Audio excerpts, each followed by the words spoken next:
ಕಾಂಗ್ರೆಸ್ ಪಕ್ಷದಲ್ಲಿ ನಡೆದಿದ್ದ ಕುರ್ಚಿ ಗುದ್ದಾಟಕ್ಕೆ ಕೊನೆಗೂ ತೆರೆ ಬಿದ್ದಿದೆ. ಹೈಕಮಾಂಡ್ ನಾಯಕರ ಸೂಚನೆಯಿಂದ ಸಿಎಂ ಸ್ಥಾನಕ್ಕೆ ಸಿದ್ದರಾಮಯ್ಯ ರಾಜೀನಾಮೆ ಕೊಟ್ಟಿದ್ದಾರೆ.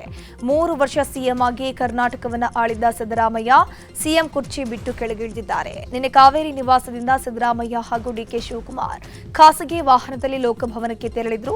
ರಾಜ್ಯಪಾಲರ ಅನುಪಸ್ಥಿತಿಯಲ್ಲಿ ರಾಜೀನಾಮೆಯನ್ನು ಸಲ್ಲಿಸಿದ್ರು. ವೈಯಕ್ತಿಕ ಕೆಲಸದ ನಿಮಿತ್ತ ಗವರ್ನರ್ ಇಂದೋರ್ಗೆ ತೆರಳಿದ್ರಿಂದ ಅವರ ಕಾರ್ಯದರ್ಶಿಗೆ ರಾಜೀನಾಮೆ ಪತ್ರವನ್ನು ಸಲ್ಲಿಕೆ ಮಾಡಿದ್ರು. ಈ ವೇಳೆ ಆಪ್ತ ಸಚಿವರುಗಳಾದ ಡಾಕ್ಟರ್ ಶರಣಪ್ರಕಾಶ್ ಪಾಟೀಲ್, ಮಹಾದೇವಪ್ಪ, ಸತೀಶ್ ಜಾರಕಿಹೊಳಿ ಜೊತೆಗೆ ಡಿಸಿಎಂ ಡಿಕೆ ಶಿವಕುಮಾರ್ ಕೂಡ ಜೊತೆಯಲ್ಲೇ ಇದ್ದರು. ರಾಜ್ಯ ರಾಜಕೀಯದಲ್ಲಿ ಸಿದ್ದರಾಮಯ್ಯನವರದ್ದು ಅಚ್ಚಳಿಯದ ಹೆಸರು. ಕರ್ನಾಟಕ ಕಂಡ ಮಾಸ್ ಲೀಡರ್ಗಳ ಸಾಲಿನಲ್ಲಿ ಅಗ್ರಗಣ್ಯರು ಸಿದ್ದರಾಮಯ್ಯ. 2 ಬಾರಿ ಸಿಎಂ ಆಗಿ ಬಡವರ ಪಾಲಿನ ಅನ್ನರಾಮಯ್ಯ ಎಂದೇ ಜನಜನಿತರಾದವರು. 1983ರಲ್ಲಿ ರಾಜಕೀಯ ಆರಂಭಿಸಿ 17 ಬಾರಿ ಬಜೆಟ್ ಅನ್ನು ಮಂಡಿಸಿದ್ರು. ಇದೀಗ ಸಿದ್ದರಾಮಯ್ಯನವರ ರಾಜಕೀಯ ಯುಗಾಂತ್ಯವಾಗಿದ್ದು 2 ಅವಧಿ ಸೇರಿ ಒಟ್ಟು 8 ವರ್ಷ 8 ದಿನಗಳ ಆಡಳಿತಕ್ಕೆ ಪೂರ್ಣ ವಿರಾಮ ಬಿದ್ದಿದೆ. ಲೋಕಭವನದಲ್ಲಿ ರಾಜ್ಯಪಾಲರಿಗೆ ರಾಜೀನಾಮೆ ಸಲ್ಲಿಸಲಿಕ್ಕೆ ಸಾಧ್ಯವಾಗದ ಸಿದ್ದರಾಮಯ್ಯ ರಾಜ್ಯಪಾಲರ ಕಾರ್ಯದರ್ಶಿಗೆ ರಾಜೀನಾಮೆ ಪತ್ರವನ್ನು ಸಲ್ಲಿಕೆ ಮಾಡಿದರು. ರಾಜ್ಯಪಾಲರ ಆಗಮನದವರೆಗೂ ರಾಜೀನಾಮೆ ಅಂಗೀಕಾರವಾಗಿಲ್ಲ. ರಾಜ್ಯಪಾಲರು ಖುದ್ದಾಗಿ ಪರಿಶೀಲಿಸಿದ ಬಳಿಕ ರಾಜೀನಾಮೆ ಅಂಗೀಕಾರ ಆಗುತ್ತೆ. ಹೀಗಾಗಿ ರಾಜ್ಯಪಾಲರು ಪತ್ರ ಪರಿಶೀಲಿಸಿ ಅಗತ್ಯವಿದ್ದರೆ ಸಿಎಂ ಅವರನ್ನು ಕರೆದು ಸ್ಪಷ್ಟನೆ ಕೇಳಿದ್ದಾರೆ. ಇನ್ನು ಬೆಂಗಳೂರಿಗೆ ರಾಜ್ಯಪಾಲರು ಹಿಂದಿರುಗಿದ್ದು ಇಂದು ರಾಜೀನಾಮೆ ಪತ್ರವನ್ನು ಪರಿಶೀಲಿಸುವಂತೆ ಸಾಧ್ಯತೆ ಇದೆ. ಲೋಕಭವನಕ್ಕೆ ತೆರಳಿ ರಾಜೀನಾಮೆ ನೀಡಿದ ಬಳಿಕ ಗೃಹ ಕಚೇರಿ ಕೃಷ್ಣಾಗೆ ಆಗಮಿಸಿದ ಸಿದ್ದರಾಮಯ್ಯ ತಮ್ಮ ರಾಜಕೀಯ ಬದುಕನ್ನ ಮಾಧ್ಯಮಗಳೆದುರು ತೆರೆದಿಟ್ಟರು. ರಾಜೀನಾಮೆಯ ನಿರ್ಧಾರ, ಉದ್ದೇಶ, ಮುಂದಿನ ನಡೆ ಸೇರಿದಂತೆ ಎಲ್ಲದರ ಬಗ್ಗೆಯೂ ವಿವರವಾಗಿ ಹಂಚಿಕೊಂಡ್ರು. ಒಂದು ಬದಿಯಲ್ಲಿ ಡಿಸಿಎಂ ಡಿಕೆ ಶಿವಕುಮಾರ್, ಮತ್ತೊಂದು ಕಡೆ ಪರಮೇಶ್ವರ್ ಅವರನ್ನ ಕೂರಿಸಿಕೊಂಡೇ ಸುದ್ದಿಗೋಷ್ಠಿಯನ್ನು ನಡೆಸಿದ್ರು. ಸಿಎಂ ಸ್ಥಾನಕ್ಕೆ ರಾಜೀನಾಮೆ ನೀಡ್ತಾ ಇರೋದು ನನ್ನ ಸ್ವಂತ ನಿರ್ಧಾರ. ಇದರಲ್ಲಿ ಯಾರ ಒತ್ತಡವೂ ಇಲ್ಲ. ನನ್ನ ರಾಜೀನಾಮೆಗೆ ಹೈಕಮಾಂಡ್ ಒತ್ತಡ ಹೇರಿಲ್ಲ. ನಾನೇ ಸ್ವಯಂ ಪ್ರೇರಿತವಾಗಿ ರಾಜೀನಾಮೆಯನ್ನ ಕೊಟ್ಟಿದ್ದೀನಿ. ಯಾರ ಒತ್ತಡದಿಂದ ನಾನು ರಾಜೀನಾಮೆಯನ್ನ ನೀಡಿಲ್ಲ ಅಂತ ಸ್ಪಷ್ಟಪಡಿಸಿದ್ರು. ಹೈಕಮಾಂಡ್ಗೆ ನಾನು ಈ ಹಿಂದೆ ಹೇಳಿದಂತೆ ರಾಜೀನಾಮೆ ಸಲ್ಲಿಕೆ ಮಾಡಿದ್ದೀನಿ ಅಂತ ಸುದ್ದಿಗೋಷ್ಠಿಯಲ್ಲಿ ತಿಳಿಸಿದ್ರು. ನಾನೇ ಸ್ವಯಂ ಪ್ರೇರಿತನಾಗಿ ಅವ್ರು ಹೇಳಿದ ತಕ್ಷಣ ಕೊಟ್ಟಿದ್ದೇನೆ. ನಾನೇ ಸ್ವಯಂ ಪ್ರೇರಿತನಾಗಿ ಅವ್ರು ಹೇಳಿದ ತಕ್ಷಣ ಕೊಟ್ಟಿದ್ದೇನೆ. ನಾನೇ ಸ್ವಯಂ ಪ್ರೇರಿತನಾಗಿ ಅವ್ರು ಹೇಳಿದ ತಕ್ಷಣ ಕೊಟ್ಟಿದ್ದೇನೆ. ನಾನೇ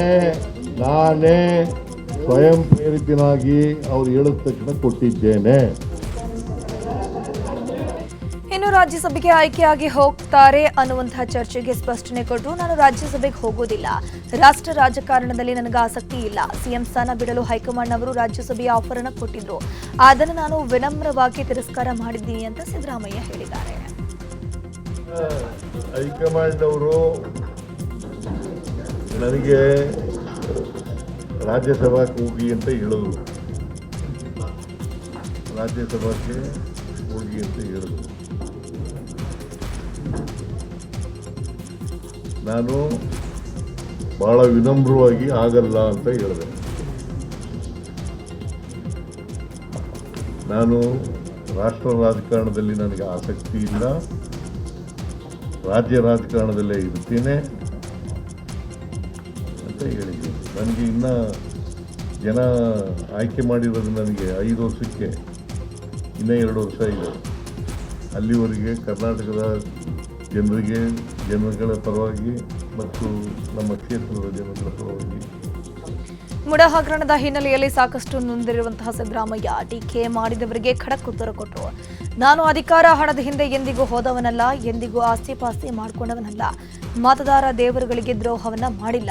ಕಳೆದ 50 ವರ್ಷಗಳ ರಾಜಕೀಯ ಜೀವನ ತೆರೆದ ಪುಸ್ತಕದಂತಿದೆ ಅಂತ ಸಿದ್ದರಾಮಯ್ಯ ತಿಳಿಸಿದರು.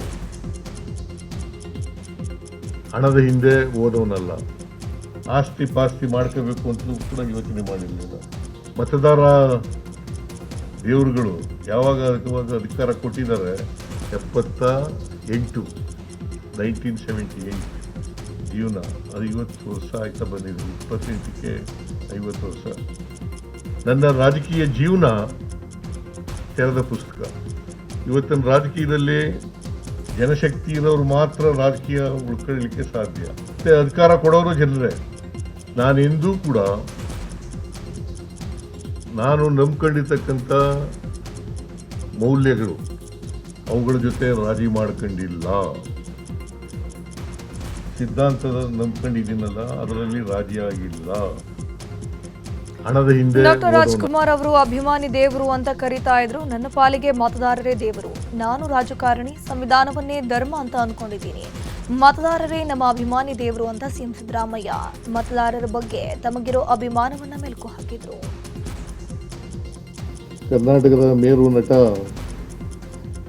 ರಾಜ್ಕುಮಾರ್ ಅವರು ಅಭಿಮಾನಿ ದೇವರು ಅಂತ ಕರೀತಾ ಇದ್ರು. ನಾನು ರಾಜಕಾರಣಿ,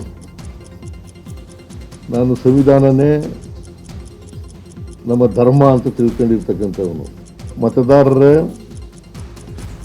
ನಮ್ಮ ಅಭಿಮಾನಿ ದೇವರು. ಸಿದ್ದರಾಮಯ್ಯ ಸಿಎಂ ಕುರ್ಚಿಯಿಂದ ಕೆಳಗಿಳಿತಾ ಇದ್ದಂತೆ ಕರ್ನಾಟಕಕ್ಕೆ ಮುಂದಿನ ಸಿಎಂ ಡಿಕೆ ಶಿವಕುಮಾರ್ ಆಗುವುದು ಫಿಕ್ಸ್ ಆಗಿದೆ. ಕಾಂಗ್ರೆಸ್ ಪಕ್ಷದ ನಿಷ್ಠಾವಂತ ನಾಯಕ ಅಂತ ಕರೆಸಿಕೊಳ್ಳುವಂತ ಡಿಕೆ ಶಿವಕುಮಾರ್ಗೆ ಸಿಎಂ ಅದೃಷ್ಟ ಒಲಿದು ಬಂದಿದೆ. ಇಷ್ಟು ದಿನ ಸಿಎಂ ಆಗಬೇಕು ಅಂತ ಸಾಕಷ್ಟು ಕನಸನ್ನ ಕಂಡಿದ್ರು. ಇದೀಗ ಡಿಕೆ ಶಿವಕುಮಾರ್ ಕನಸು ನನಸಾಗುವಂತ ಕ್ಷಣ ಹತ್ತಿರ ಬಂದಿದೆ. ಇಷ್ಟು ದಿನ ಸಿದ್ದರಾಮಯ್ಯ ಜೊತೆ ಜೋಡೆತ್ತಿನಂತೆ ಹೆಗಲು ಕೊಟ್ಟಿದ್ದಂಥ ಡಿಕೆಶಿ ಸಿಎಂ ಪಟ್ಟಕ್ಕೇರಲಿದ್ದು ಹೈಕಮಾಂಡ್ ನಾಯಕರು ಅಧಿಕೃತವಾಗಿ ಘೋಷಣೆ ಮಾಡಬೇಕಾಗಿದ್ದು ಇನ್ನೇನು ಶುಭಗಳಿಗೆ ನೋಡಿಕೊಂಡು ಪಟ್ಟಾಭಿಷೇಕ ನಡೆಯಬೇಕಿದೆ. ಡಿಕೆ ಶಿವಕುಮಾರ್ ನೆಚ್ಚಿನ ಆರಾಧ್ಯ ದೈವ ಗುರುವಿನ ಅಣತಿಯಂತೆಯೇ ಪ್ರಮಾಣ ವಚನ ನಡೆಯಲಿದೆ. ರಣವಿನ ಕೆರೆಯ ಕಾಡಸಿದ್ದೇಶ್ವರ ಮಠಕ್ಕೆ ಹೋಗಲಿದ್ದು ಅಜ್ಜಯ್ಯನ ಆಶೀರ್ವಾದವನ್ನು ಪಡೆಯಲಿದ್ದಾರೆ. ಬಳಿಕ ಅಜ್ಜಯ್ಯ ಸೂಚಿಸಿದ ದಿನದಂದೇ ಪ್ರಮಾಣ ವಚನ ಸ್ವೀಕಾರವೂ ಆಗತ್ತೆ. ಇನ್ನು ಅಧಿಕ ಮಾಸದ ಒಳಗೆ ಪ್ರಮಾಣ ವಚನಕ್ಕೆ ತಯಾರಿ ನಡೀತಾ ಇದೆ. ತುಮಕೂರಿನ ನಡುವಿನ ಕೆರೆಯ ಕಾಡಸಿದ್ದೇಶ್ವರ ಮಠದ ಡಾಕ್ಟರ್ ಕಾರ್ಯವೃಷಭ ಶಿವಯೋಗೇಶ್ವರ ಸ್ವಾಮೀಜಿ ಡಿಕೆ ಶಿವಕುಮಾರ್ ಸಿಎಂ ಆಗೋ ವಿಚಾರಕ್ಕೆ ಪ್ರತಿಕ್ರಿಯೆ ಕೊಟ್ಟಿದ್ದಾರೆ. ಶಾಸ್ತ್ರದ ಪ್ರಕಾರ ಸಕಲ ದೋಷವನ್ನ ನೋಡಿಕೊಂಡು ಡಿಕೆಶಿ ನಡ್ಕೊಳ್ಬೇಕು. ಶ್ರೀಮಠದ ಆಶೀರ್ವಾದ ಡಿಕೆ ಶಿವಕುಮಾರ್ ಅವರಿಗಿರುತ್ತೆ. ನಿಮ್ಮೆಲ್ಲರ ಪ್ರೀತಿ ವಿಶ್ವಾಸದಿಂದ ಅವರು ಬಾಳು ಬಂಗಾರವಾಗಲಿ. ಡಿಕೆ ಶಿವಕುಮಾರ್ ಅವರಿಗೆ ಫಲ ಸಿಗುತ್ತೆ ಅನ್ನೋ ವಿಶ್ವಾಸ ಇದೆ ಅಂತ ಹೇಳಿದರು. ಸಮಯದ ಅವಕಾಶ ಕಾದು ಅವರು ಒಂದು ಪರಿಪೂರ್ಣವಾಗಿರ್ತಕ್ಕಂಥ ಸ್ಥಾನಮಾನವನ್ನು ಕಲ್ಪಿಸ್ಕೊಳ್ತಾರೆ. ತದನಂತರ ಶ್ರೀಮಠದ ಆಶೀರ್ವಾದ ಅವ್ರಿಗಿರ್ತೈತಿ. ತಮ್ಮೆಲ್ಲರ ಅಭಿಪ್ರಾಯದ ಮೇರೆಗೆ ಅವರು ಉತ್ತಮವಾಗಿರ್ತಕ್ಕಂಥ ರಾಜ ಪ್ರತ್ಯಕ್ಷ ದೇವತಾ ಶ್ರೀಮಠದ ಧರ್ಮದ ಧ್ವಜವನ್ನು ಅವರಿಗೆ ಕೊಟ್ಟು ಆಶೀರ್ವಾದ ನಾವು ದಯಪಾಲಿಸ್ತಾ ಇದ್ದೀವಿ. ಆ ಸಮಯದ ಅವಕಾಶ ಬರ್ತಾ ಇದೆ. ಸಮಯದ ಅವಕಾಶ ನೂತನ ಸಿಎಂ ಡಿಕೆ ಶಿವಕುಮಾರ್ಗೆ ಶುಭಾಶಯ ಅನ್ನುವಂಥ ಫ್ಲೆಕ್ಸ್ ಡಿಕೆ ಶಿವಕುಮಾರ್ ಮನೆ ಬಳಿ ಹಾಕಲಾಗಿತ್ತು. ಆದರೆ ಇನ್ನೂ ಅಧಿಕೃತವಾಗಿ ಘೋಷಣೆ ಆಗದ ಪರಿಣಾಮ ಫ್ಲೆಕ್ಸ್ ತೆರವು ಮಾಡಿಸಲಾಗಿದೆ. ಡಿಕೆ ಶಿವಕುಮಾರ್ ಸೂಚನೆ ಹಿನ್ನೆಲೆಯಲ್ಲಿ ಫ್ಲೆಕ್ಸ್ ಅನ್ನು ತೆರವು ಮಾಡಲಾಗಿದೆ. ಆದರೆ ಡಿಕೆಶಿ ಅಭಿಮಾನಿಗಳು ಸಂಭ್ರಮಾಚರಣೆಯನ್ನ ಮಾಡ್ತಾ ಇದ್ರು. ಡಿಕೆ ಶಿವಕುಮಾರ್ ನೂತನ ಸಿಎಂ ಆಗ್ತಾ ಇರುವಂತಹ ಹಿನ್ನೆಲೆಯಲ್ಲಿ ಅವರ ಪ್ರಮಾಣ ವಚನ ಸ್ವೀಕಾರ ಕಾರ್ಯಕ್ರಮಕ್ಕೆ ರಾಮನಗರ ಶಾಸಕ ಇಕ್ಬಾಲ್ ಹುಸೇನ್ ಕಾರ್ಯಕರ್ತರ ಮುಖಂಡರ ಪೂರ್ವಭಾವಿ ಸಭೆಯನ್ನು ನಡೆಸಲಿದ್ದಾರೆ. ಬೆಂಗಳೂರು ದಕ್ಷಿಣ ಜಿಲ್ಲಾ ಕಾಂಗ್ರೆಸ್ ಕಚೇರಿಯಲ್ಲಿ ಸಭೆ ಕರೆದಿದ್ದು ಶಾಸಕ ಇಕ್ಬಾಲ್ ನೇತೃತ್ವದಲ್ಲಿ ಸಭೆ ನಡೆಯಲಿದೆ. ಬೆಳಗ್ಗೆ 10 ಗಂಟೆಗೆ ಸಭೆ ನಿಗದಿಯಾಗಿದೆ. ರಾಜೀನಾಮೆಯ ಪ್ರಹಸನದ ಬಳಿಕ ಸಿದ್ದರಾಮಯ್ಯ ದೆಹಲಿಗೆ ತೆರಳಿದ್ರು. HAL ವಿಮಾನ ನಿಲ್ದಾಣದ ಮೂಲಕ ವಿಶೇಷ ವಿಮಾನದಲ್ಲಿ ದೆಹಲಿಗೆ ಹಾರಿದ್ರು. ಆದರೆ ಹವಾಮಾನ ವೈಪರೀತ್ಯದ ಹಿನ್ನೆಲೆಯಲ್ಲಿ ಸಿದ್ದರಾಮಯ್ಯ ಪ್ರಯಾಣ ಮಾಡುತ್ತಿದ್ದ ವಿಶೇಷ ವಿಮಾನ ದೆಹಲಿ ಬದಲಿಗೆ ಜೈಪುರದಲ್ಲಿ ಲ್ಯಾಂಡಿಂಗ್ ಆಗಿತ್ತು. ಇದೇ ವೇಳೆ ಅಶೋಕ್ ಗೆಹ್ಲೋಟ್ ಅವರನ್ನ ಭೇಟಿಯಾಗಿದ್ರು. ನಂತರ ಟೇಕ್ ಆಫ್ ಆದ ವಿಮಾನ ದೆಹಲಿಗೆ ತೆರಳಿದ್ದು ವಿಮಾನದಲ್ಲಿ ರಾಜ್ಯ ಉಸ್ತುವಾರಿ ICC ಪ್ರಧಾನ ಕಾರ್ಯದರ್ಶಿ ರಣದೀಪ್ ಸಿಂಗ್ ಸುರ್ಜೇವಾಲಾ, ವಿಧಾನ ಪರಿಷತ್ ಸದಸ್ಯ ಡಾಕ್ಟರ್ ಯತೀಂದ್ರ ಸಿದ್ದರಾಮಯ್ಯ, ಸಚಿವರಾದ KJ ಜಾರ್ಜ್, ಭೈರತಿ ಸುರೇಶ್, ಕಾನೂನು ಸಲಹೆಗಾರ ಪೊನ್ನಣ್ಣ, AICC ಕಾರ್ಯದರ್ಶಿ ಅಭಿಷೇಕ್ ದತ್ ಕೂಡ ಇದ್ರು. ಸದ್ಯ ಸಿದ್ದರಾಮಯ್ಯ ದೆಹಲಿಗೆ ಆಗಮಿಸಿದ್ದು ಇಂದು ಹೈಕಮಾಂಡ್ ನಾಯಕರನ್ನ ಭೇಟಿಯಾಗುವಂತಹ ಸಾಧ್ಯತೆ ಕೂಡ ಇದೆ. ಇನ್ನು ಡಿಕೆ ಶಿವಕುಮಾರ್ ಕೂಡ ದೇವನಹಳ್ಳಿ ವಿಮಾನ ನಿಲ್ದಾಣದಿಂದ ದಿಲ್ಲಿಗೆ ತೆರಳಿದ್ರು. ಡಿಕೆ ಶಿವಕುಮಾರ್ ಜೊತೆ ಹ್ಯಾರೀಸ್ ಸಹೋದರ DK ಸುರೇಶ್ ಕೂಡ ತೆರಳಿದ್ದಾರೆ. ಪ್ರಮಾಣ ವಚನ ಕಾರ್ಯಕ್ರಮಕ್ಕೆ ಸೋನಿಯಾ ಗಾಂಧಿ, ರಾಹುಲ್ ಗಾಂಧಿ, ಪ್ರಿಯಾಂಕಾ ಗಾಂಧಿಗೆ ಆಹ್ವಾನವನ್ನು ನೀಡಲಿದ್ದಾರೆ. ಜೊತೆಗೆ ಡಿಕೆ ಶಿವಕುಮಾರ್ ಸಿಎಂ ಕನಸು ನನಸಾಗ್ತಿದ್ದಂತೆ ನೂತನ ಸಚಿವ ಸಂಪುಟದ ಒಪ್ಪಿಗೆ ಪಡೆಯೋಕೆ ಮುಂದಾಗಿದ್ದಾರೆ. ಸಿದ್ದರಾಮಯ್ಯ ಹೈಕಮಾಂಡ್ನಿಂದ ಬಂದಿದ್ದಂಥ ರಾಜ್ಯಸಭೆ ಆಫರ್ ಅನ್ನ ತಿರಸ್ಕರಿಸಿದ್ರು. ಆದರೆ ಸಿದ್ದರಾಮಯ್ಯ ಮನವೊಲಿಸಲಿಕ್ಕೆ ರಾಹುಲ್ ಗಾಂಧಿ ಮತ್ತೆ ಮುಂದಾಗಿದ್ದಾರೆ. ಇಂದು ರಾಹುಲ್ ಗಾಂಧಿಯನ್ನ ಸಿಎಂ ಸಿದ್ದರಾಮಯ್ಯ ಭೇಟಿ ಮಾಡಿದ್ದು ಮಾತುಕತೆಯನ್ನ ಮಾಡಲಿದ್ದಾರೆ. ರಾಜ್ಯಸಭೆಯಲ್ಲಿ ಮೋದಿ ಸರ್ಕಾರದ ವಿರುದ್ಧ ಅಹಿಂದ ನಾಯಕನ ಧ್ವನಿ ರಾಹುಲ್ ಗಾಂಧಿಗೆ ಬೇಕಾಗಿದೆ. ಹೀಗಾಗಿ ರಾಜ್ಯಸಭೆ ವಿಪಕ್ಷ ನಾಯಕನ ಸ್ಥಾನ ನೀಡುವಂಥ ಭರವಸೆ ನೀಡುವಂಥ ಸಾಧ್ಯತೆ ಇದ್ದು ಸಿದ್ದರಾಮಯ್ಯ ಅವರ ನಡೆ ಕುತೂಹಲ ಕೆರೆ ಮಾಡಿಕೊಂಡಿದೆ. ರಾಜ್ಯಸಭಾ ಸ್ಥಾನ ತಿರಸ್ಕರಿಸಿದ ಬಗ್ಗೆ ಪ್ರತಿಕ್ರಿಯೆ ನೀಡಲಿಕ್ಕೆ ಸಿದ್ದರಾಮಯ್ಯ ನಿರಾಕರಿಸಿದ್ದಾರೆ. ದೆಹಲಿಯಲ್ಲಿ ಮಾಧ್ಯಮದವರು ಕೇಳಿದಂಥ ಪ್ರಶ್ನೆಗೆ ಉತ್ತರಿಸದೆ ಸಿಎಂ ನಿರ್ಗಮಿಸಿದ್ದು ಇದೀಗ ಕುತೂಹಲ ಕೆಡೆ ಮಾಡಿಕೊಂಡಿದೆ. And the High Command will take it easy. Sir, sources said that you declined Rajya Sabha seat offer, sir. Sir. Siddaramaiah CM ಸ್ಥಾನಕ್ಕೆ ರಾಜೀನಾಮೆ ಕೊಟ್ಟಿದ್ದೇ ಆಪ್ತ ಬಣದಲ್ಲಿ ಬರಸಿಡಿಲು ಬಡಿದಂತಾಗಿದೆ. ತಮ್ಮ ನಾಯಕನ ರಾಜೀನಾಮೆಯಿಂದ ಕಂಗಾಲಾಗಿ ಹೋಗಿದ್ದಾರೆ. ಹೀಗಾಗಿನೇ ಹೊಸ ಸಿಎಂ ಆಯ್ಕೆಗೆ ಸಿಎಲ್ಪಿ ಸಭೆಯಲ್ಲಿ ಆಗಬೇಕು ಅಂತ ಸಿದ್ದರಾಮಯ್ಯ ಆಪ್ತರು ಪಟ್ಟು ಹಿಡಿದಿದ್ದಾರೆ. ಆದರೆ ಸಿಎಲ್ಪಿ ಸಭೆ ಕರೆಯೋ ಬಗ್ಗೆ ಇನ್ನೂ ಕೂಡ ಗೊಂದಲವಿದ್ದು ಹೈಕಮಾಂಡ್ನಿಂದಲೂ ಯಾವುದೇ ಸೂಚನೆ ಇಲ್ಲ. ಒಂದು ವೇಳೆ ಸಿಎಲ್ಪಿ ಸಭೆ ಕರೆದ್ರೆ ಭಾರಿ ಹೈಡ್ರಾಮಾ ನಡೆಯೋ ಆತಂಕ ಇದ್ದು ಸಿದ್ದರಾಮಯ್ಯ ಪರ ಶಾಸಕರು ಧ್ವನಿ ಎತ್ತುವಂತಹ ಚಾನ್ಸಸ್ ಇದೆ. ಸದ್ಯ ರಾಜೀನಾಮೆ ಅಂಗೀಕಾರ ಬಳಿಕ ಶಾಸಕಾಂಗ ಪಕ್ಷದ ಸಭೆ ಭಾನುವಾರ ಕರೆಯೋ ಸಾಧ್ಯತೆ ಇದೆ. ಹೈಕಮಾಂಡ್ ಸೂಚನೆಯಂತೆ ಡಿಕೆ ಶಿವಕುಮಾರ್ ಸಿಎಂ ಅಂತ ಒನ್ಲೈನ್ ನಿರ್ಣಯ ಘೋಷಣೆ ಮಾಡೋಕ್ಕೂ ತೀರ್ಮಾನಿಸಲಾಗಿದೆ. ಸಿದ್ದರಾಮಯ್ಯ ರಾಜೀನಾಮೆ ನೀಡುವ ಮುನ್ನ ತನ್ನ ಆಪ್ತ ಅಧಿಕಾರಿಗಳನ್ನ ಆಯಾಕಟ್ಟಿನ ಜಾಗಕ್ಕೆ ನಿಯೋಜನೆ ಮಾಡಿದ್ರು. ಆಪ್ತ ಅಧಿಕಾರಿಗಳ ರಕ್ಷಣೆಗೆ ಮುಂದಾಗಿದ್ದು ರಾಜೀನಾಮೆಗೂ ಮುನ್ನ ಆಪ್ತ ಅಧಿಕಾರಿಗಳಿಗೆ ಆಯಾಕಟ್ಟಿನ ಜಾಗಕ್ಕೆ ನಿಯೋಜನೆ ಮಾಡಲಾಗಿದೆ. ಸಿಎಂ ಆಪ್ತ ಕಾರ್ಯದರ್ಶಿಯಾಗಿದ್ದ ವೆಂಕಟೇಶಯ್ಯ ಅವರನ್ನ ಕೃಷಿ ಮಾರಾಟ ಇಲಾಖೆ ನಿರ್ದೇಶಕರಾಗಿ ವರ್ಗಾವಣೆ ಮಾಡಿದ್ದು ವಿಶೇಷ ಕರ್ತವ್ಯಾಧಿಕಾರಿ ರಮೇಶ್ ಕೋನರೆಡ್ಡಿ ಅವರನ್ನ ಕರ್ನಾಟಕ ವಿದ್ಯುತ್ ಪ್ರಸರಣ ನಿಗಮದ ನಿರ್ದೇಶಕರಾಗಿ ವರ್ಗಾವಣೆ ಮಾಡಲಾಗಿದೆ. ರಾಜ್ಯ ರಾಜಕೀಯದಲ್ಲಿ ಭಾರಿ ಬದಲಾವಣೆಗಳು ಆಗ್ತಾ ಇದೆ. ಸಿಎಂ ಸ್ಥಾನಕ್ಕೆ ಸಿದ್ದರಾಮಯ್ಯ ರಾಜೀನಾಮೆ ನೀಡಿದರೆ ನೂತನ ಸಿಎಂ ಪಟ್ಟಕ್ಕೇರಲಿಕ್ಕೆ ಡಿಕೆ ಶಿವಕುಮಾರ್ ರೆಡಿಯಾಗಿದ್ದಾರೆ. ಇದೆಲ್ಲದರ ಮಧ್ಯೆ ಮಗನ ಪಟ್ಟಕ್ಕಾಗಿ ಎಐಸಿಸಿ ಅಧ್ಯಕ್ಷ ಮಲ್ಲಿಕಾರ್ಜುನ್ ಖರ್ಗೆ ತಮ್ಮ ಪಟ್ಟವನ್ನೇ ಬಿಟ್ಟುಕೊಡಲಿಕ್ಕೆ ಸಿದ್ಧರಾಗಿದ್ದಾರೆ. ಭವಿಷ್ಯದಲ್ಲಿ ಪ್ರಿಯಾಂಕ್ ರಾಜ್ಯದ ದೊಡ್ಡ ದಲಿತ ನಾಯಕನಾಗಿಸುವಂತ ಲೆಕ್ಕಾಚಾರ ಹಾಕಿದ್ದು ಡಿಕೆಶಿ ಸರ್ಕಾರದಲ್ಲಿ ಪುತ್ರ ಪ್ರಿಯಾಂಕ್ ಖರ್ಗೆಯನ್ನ ಡಿಸಿಎಂ ಮಾಡಲಿಕ್ಕೆ ಸರ್ಕಸ್ ಮಾಡ್ತಿದ್ದಾರೆ. ಹೀಗಾಗಿನೇ ರಾಜ್ಯಸಭೆ ವಿಪಕ್ಷ ಸ್ಥಾನ ಬಿಟ್ಟುಕೊಡಲಿಕ್ಕೆ ಖರ್ಗೆ ಪ್ಲಾನ್ ಅನ್ನು ಮಾಡಿದ್ದಾರಂತೆ. ನನ್ನ ಗುರುಗಳಾದ ಡಿಕೆ ಶಿವಕುಮಾರ್ ಅವರನ್ನ ಮುಖ್ಯಮಂತ್ರಿಯಾಗಿ ನೋಡಬೇಕು ಅಂತ ಮೊಹಮ್ಮದ್ ನಲ್ಪಾಡ್ ಹೇಳಿದ್ದಾರೆ. ಏರ್ಪೋರ್ಟ್ನಲ್ಲಿ ಮಾತನಾಡಿರುವಂತಹ ಅವರು ಈ ರಾಜ್ಯದ ಮುಖ್ಯಮಂತ್ರಿಯಾಗಿ ಸಿದ್ದರಾಮಯ್ಯ ಒಳ್ಳೆ ಕೆಲಸ ಮಾಡಿದ್ದಾರೆ. ನಾವೆಲ್ಲ ಕಾಂಗ್ರೆಸ್ ಪಕ್ಷದ ಜೊತೆ ಇದ್ದೀವಿ ಅಂತಂದ್ರು.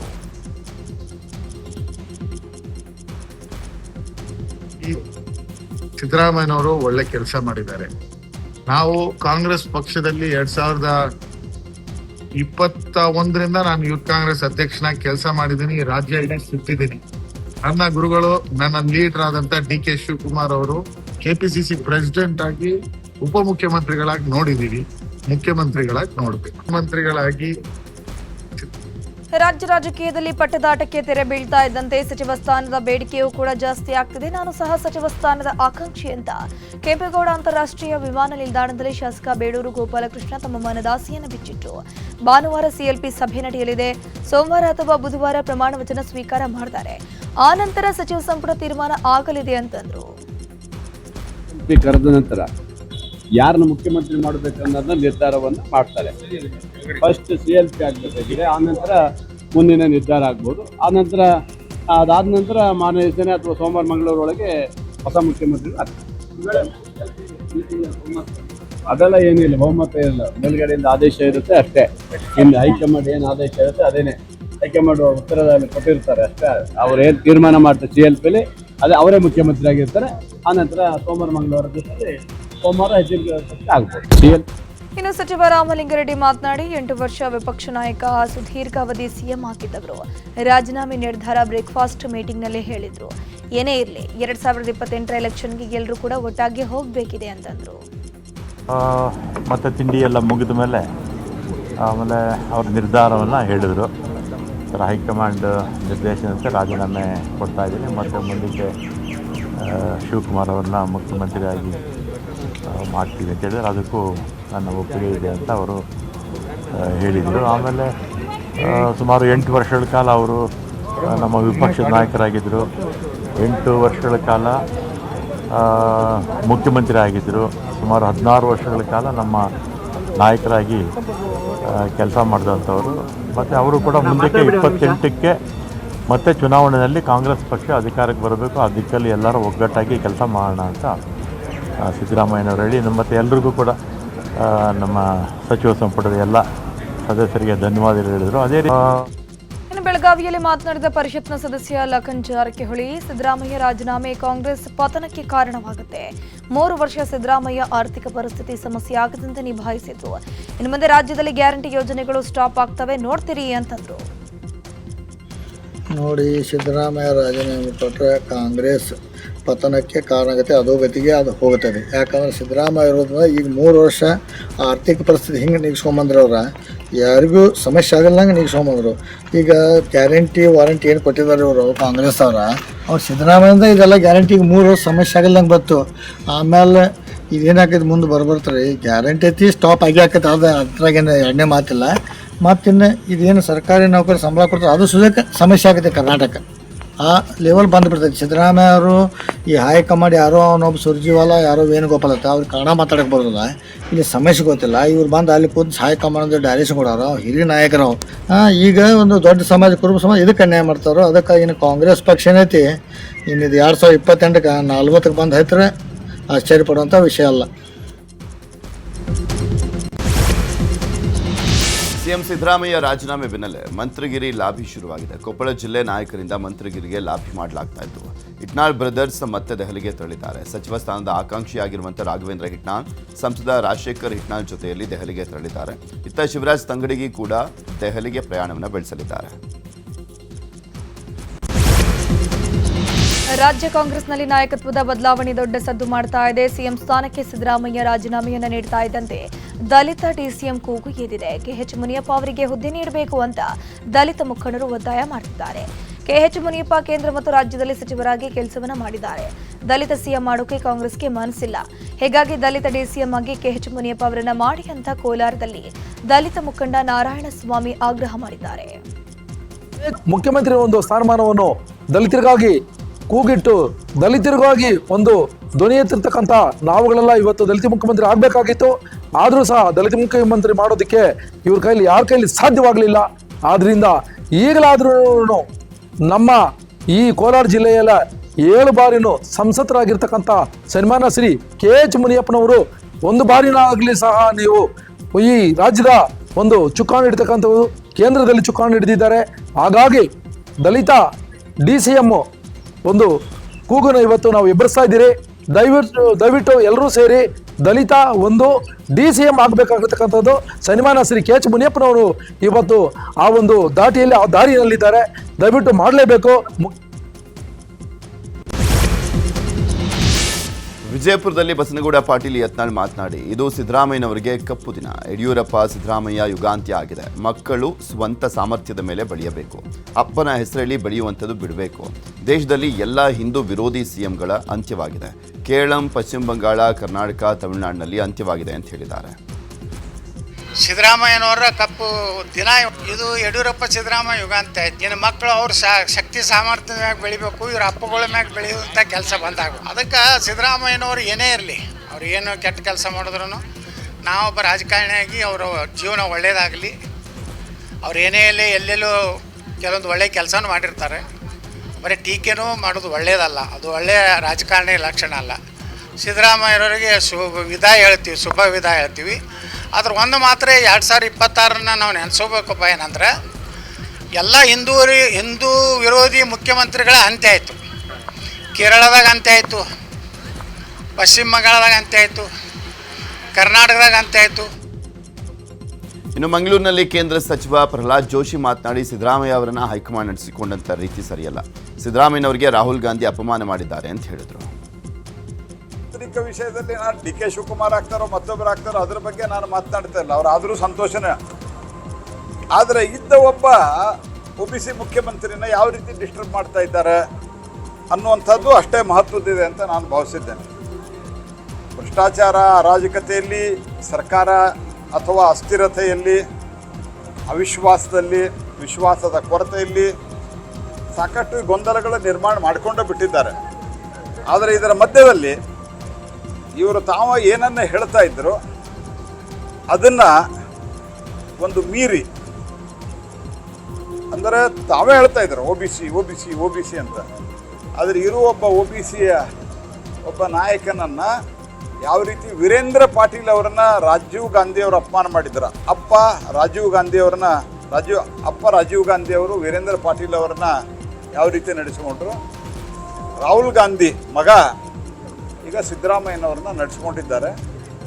ಹಾಗಾಗಿ ಇದು ರಾಹುಲ್ ಗಾಂಧಿಯವರ ಬಳವಳಿ, ಕಾಂಗ್ರೆಸ್ ಪಾರ್ಟಿಯ ಅಸ್ಥಿರತೆ ಆದಷ್ಟು ಬೇಗ ಮುಕ್ತಾಯ ಆಗಲಿ ಅಂತ ನಾನು ಹಾರೈಸ್ತೀನಿ. ನಿನ್ನೆ ಸಂಜೆ ಸುರಿದಂತ ಮಳೆಗೆ ಬೆಂಗಳೂರಿನ ಹಲವೆಡೆ ಭಾರೀ ಅವಾಂತರ ಸೃಷ್ಟಿಯಾಗಿದೆ. ಬನ್ನೇರುಘಟ್ಟ ಮುಖ್ಯ ರಸ್ತೆಯಲ್ಲಿ ಬೃಹತ್ ಮರ ಬಿದ್ದು ಕಾರು ಡ್ಯಾಮೇಜ್ ಆಗಿದೆ. ಅದೃಷ್ಟವಶಾತ್ ಘಟನೆಯಲ್ಲಿ ಯಾರಿಗೂ ಯಾವುದೇ ಸಮಸ್ಯೆ ಆಗಿಲ್ಲ. ಅಲ್ಲದೆ ನಗರದ ದಕ್ಷಿಣ ಭಾಗದಲ್ಲಿ ಕೆಲ ಕಡೆ ಮರ ಹಾಗೂ ಮರದ ಕೊಂಬೆಗಳು ಮುರಿದು ಬಿದ್ದಿದ್ದು ಜಿಬಿ ಅರಣ್ಯ ಘಟಕ ಸಿಬ್ಬಂದಿ ತೆರವು ಕಾರ್ಯಾಚರಣೆಯನ್ನು ಮಾಡಿದ್ದಾರೆ. ಬನ್ನೇರುಘಟ್ಟ ಮುಖ್ಯ ರಸ್ತೆಯ ತಾವರೆಕೆರೆ ಮೆಟ್ರೋ ನಿಲ್ದಾಣದ ಕೆಳಭಾಗದಲ್ಲಿ 2 ಅಡಿಯಷ್ಟು ಮಳೆ ನೀರು ನಿಂತಿದೆ. ಮುಖ್ಯ ರಸ್ತೆಯಲ್ಲಿ ನೀರು ನಿಂತಿರುವುದರಿಂದ ಸರ್ವಿಸ್ ರಸ್ತೆಯಲ್ಲಿ ವಾಹನ ಸಂಚಾರಕ್ಕೆ ಮಾರ್ಗ ಬದಲಾವಣೆ ಮಾಡಲಾಗಿತ್ತು.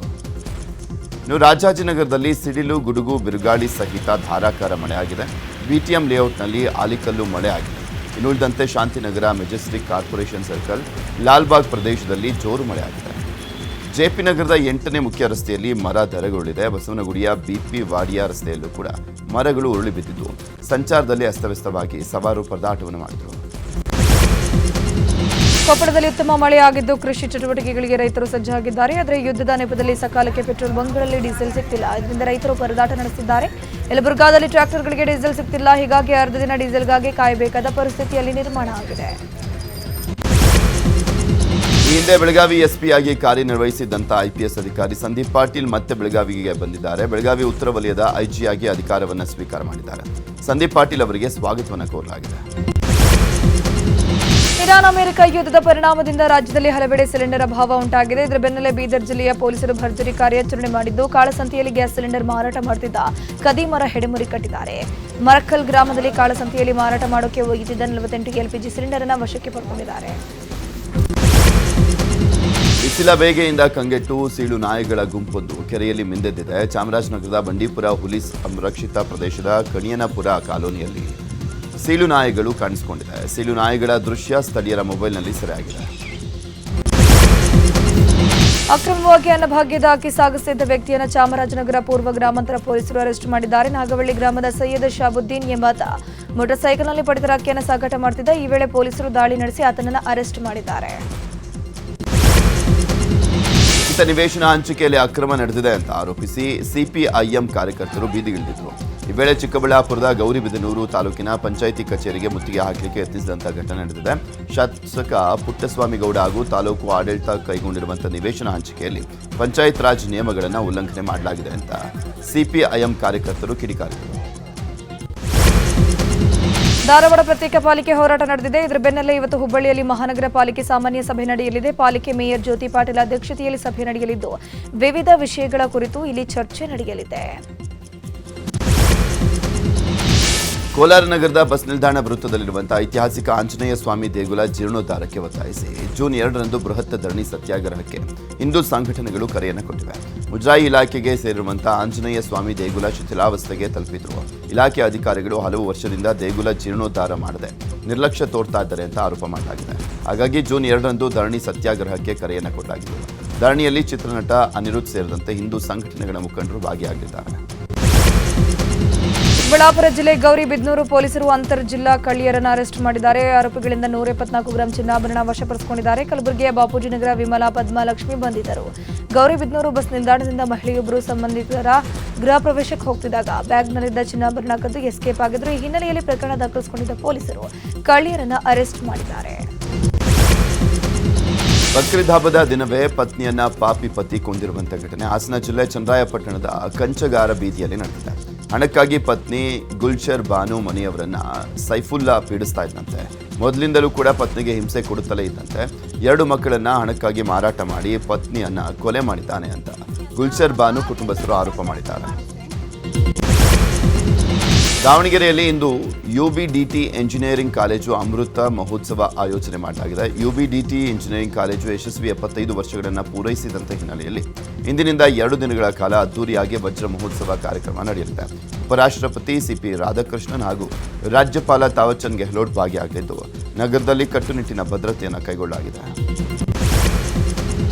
ಬಾಗಲಕೋಟೆ ತಾಲೂಕಿನ ಕಲಾದಗಿ ಗ್ರಾಮದ ದಂಡಿನ ದುರ್ಗಾದೇವಿ ಜಾತ್ರಾ ಮಹೋತ್ಸವ ಅದ್ದೂರಿಯಾಗಿ ನಡೆದಿದೆ. ಜಾತ್ರೆಯಲ್ಲಿ ಅರ್ಚಕರಾದ ಚಂದಪ್ಪ ದಲ್ಲಪ್ಪ ಕಾಳೆ ಹಾಗೂ ಲಕ್ಷ್ಮಣ ರಾಮಣ್ಣ ಕಾಳೆ ದೇವಾಲಯದ ಮುಂದೆ ತಲೆಯಿಂದ ತೆಂಗಿನಕಾಯಿಯನ್ನು ಒಡೆಯೋ ದೃಶ್ಯ ಎಲ್ಲರನ್ನ ಆಶ್ಚರ್ಯಕ್ಕೀಡು ಮಾಡಿತು.